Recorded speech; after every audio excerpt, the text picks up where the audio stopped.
Hello guys, मैं नेहा हूँ और आज आपके साथ मैं डिस्कस करने जा रही हूँ सन के बारे में। ठीक है, आइए देखते हैं सन क्या है।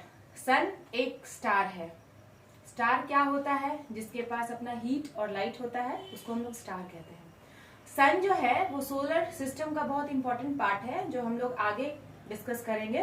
फिलहाल हम लोग स्ट्रक्चर ऑफ द सन के बारे में जानेंगे। स्ट्रक्चर ऑफ द सन में ये देख रहे हैं, ये जो गोलाकार शेप है जो हम लोग को दिखाई देता है रेड कलर में, उसको हम लोग फोटोस्फीयर बोलते हैं।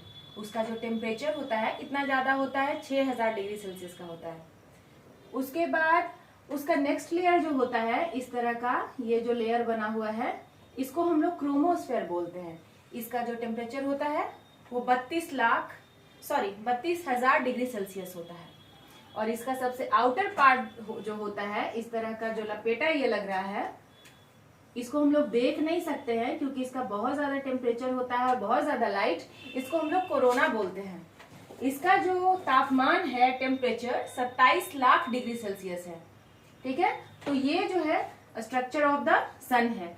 फर्स्ट लेयर जो हम लोग को दिखाई देता है सन में, जो लाल रंग का होता है उसको फोटोस्फीयर बोलते हैं क्योंकि इससे लाइट आता है और फोटो का जो क्या बोलते हैं रिलेशन है वो लाइट से है, इसलिए इसका नाम जो है वो फोटोस्फीयर है।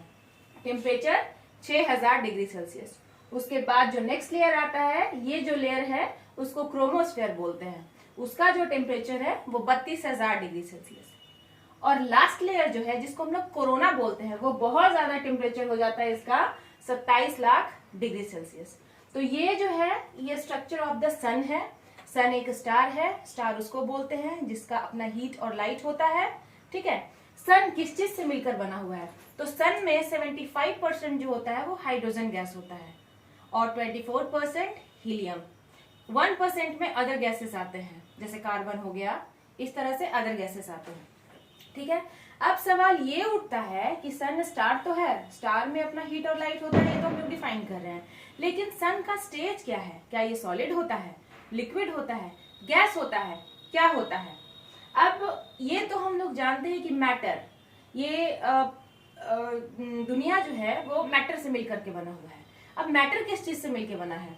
एटम से मिलकर बना है। ठीक है, एटम में क्या होता है? एक न्यूक्लियस होता है और इस तरह से उसके चारों तरफ इलेक्ट्रॉन जो है मूव करते रहते हैं, ये एटम होता है।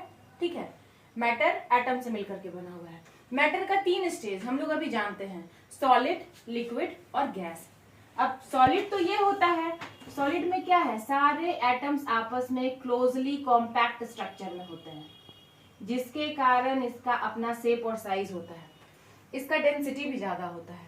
ठीक है, उसके बाद दूसरा स्टेज आता है लिक्विड का। लिक्विड क्या है?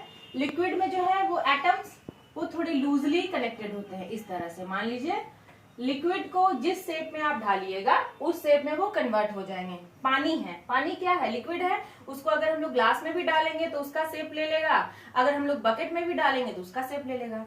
और तीसरा स्टेज होता है गैसियस, है ना, गैस। इसमें क्या एग्जाम्पल ले सकते हैं हम लोग? एयर का। एयर क्या है? गैस है। अब सवाल ये है कि ये तो हो गया सॉलिड, लिक्विड और गैस, 3 स्टेट ऑफ मैटर तो हमने देख लिया।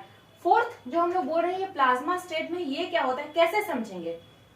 प्लाज्मा वो स्टेट होता है, ना सॉलिड होता है ना लिक्विड होता है। ठीक है, ना सॉलिड होता है ना लिक्विड होता है। इसमें हम लोग देखेंगे एक एग्जाम्पल, ब्लड। ब्लड भी जो है वो प्लाज्मा स्टेट में है। समझेंगे कैसे इसको? तो प्लाज्मा स्टेट कहने का मतलब है कि ब्लड को अगर हम लोग पानी डाल करके उसके ऊपर डालेंगे तो वो बहेगा नहीं। अब आप इमेजिन करके देखिए, है ना, ब्लड में पानी डालिएगा तो बहेगा नहीं। अब इमेजिन करके देखते हैं हम लोग, इसको समझा जा सकता है कि सन का क्या स्ट्रक्चर होगा। स्ट्रक्चर कहने का मतलब किस चीज से मिलकर के बना होगा, प्लाज्मा स्टेट कैसा होता है। समझ में आ रही है मेरी बात? चलिए आगे मिलते हैं नेक्स्ट क्लास में।